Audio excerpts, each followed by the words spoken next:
Hey,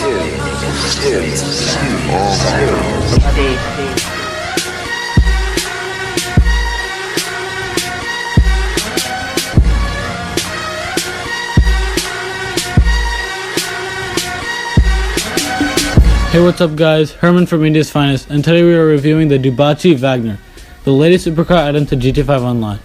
Now the Vagner checks in at 1.5 mil on Legendary Motorsport, which is hefty, but a reasonable price for a very good car now. So let's jump into the review.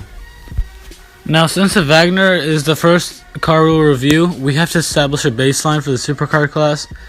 We at India's Finest agree that the T20 is the most balanced supercar in the game, plus it's the only one that we have. So we will compare the Vagner to the T20 for benchmarks.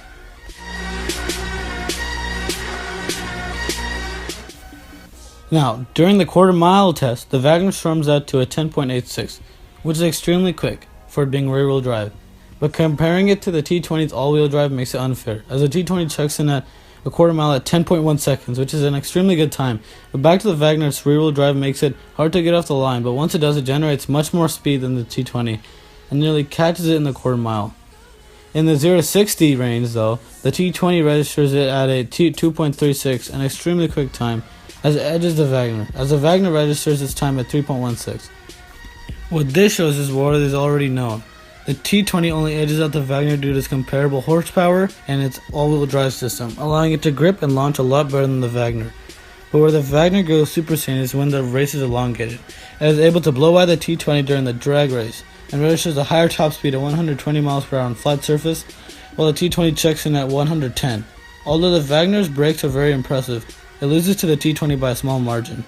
These incremental differences should not really affect you in free mode, but racing, where if you're on the short, grippy track, then the T20 is the way to go, while a track with many straight roads and small turns, the Vagner will dominate. The Vagner's handling is very impressive in that it is able to grip the tarmac very well. The Vagner hugs the corners generally tightly. If you were to get the car's handling, then there should not be a problem, as you should be able to control the car very well heading into the corners at higher speeds. Although in rain, as many other supercars, I find it to be very difficult and unresponsive, generating understeer even at lower speeds. Although overall, I think the handling is very impressive on this car.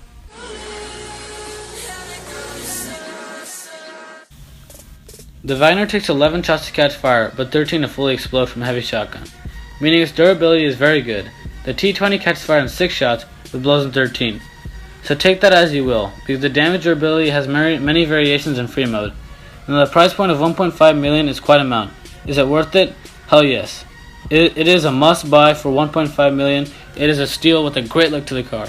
Now out of 10, our score for the Vagner in free mode, which comprises all the user's supercar needs in free mode, is a 7.5 due to its high cornering ability and high speed in the case of emergency situation.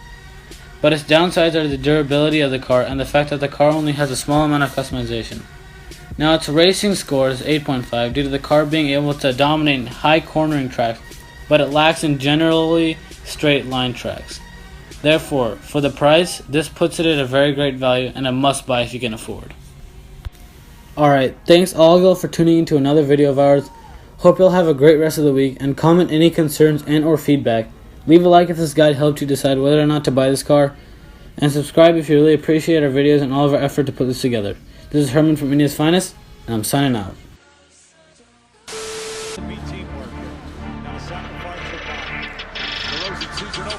If